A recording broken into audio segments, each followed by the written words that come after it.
ایک سادہ سے محلے میں رہنے والا بچہ احمد ذہین تو تھا، مگر صحیح رہنمائی اور معیاری تعلیم کی کمی محسوس کرتا تھا۔ اس کے والدین چاہتے تھے کہ احمد نہ صرف کتابی علم حاصل کرے بلکہ اچھی تربیت، اعتماد اور عملی مہارتیں بھی سیکھے۔ اسی تلاش میں وہ اسے روشن مستقبل اسکول لے آئے۔ اسکول کا ماحول صاف، منظم اور بچوں کے لیے پرکشش تھا۔ کلاس رومز میں جدید تدریسی سہولیات موجود تھیں، اساتذہ نہایت محنتی اور شفقت سے بھرپور تھے۔ یہاں بچوں کو رٹوا نہیں بلکہ سمجھ کر سیکھنے کی ترغیب دی جاتی تھی۔ سائنس، کمپیوٹر، انگریزی اور ریاضی کے ساتھ ساتھ اخلاقیات، نظم و ضبط اور خود اعتمادی پر بھی خصوصی توجہ دی جاتی تھی۔ کھیلوں، تقریری مقابلوں اور تخلیقی سرگرمیوں نے احمد کی شخصیت کو نکھار دیا۔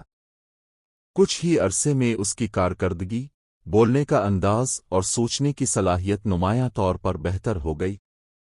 آج احمد کے چہرے پر اعتماد اور آنکھوں میں کامیابی کے خواب ہیں۔ یہی ہے روشن مستقبل اسکول، جہاں بچوں کو علم، کردار اور کامیابی تینوں کی ضمانت دی جاتی ہے۔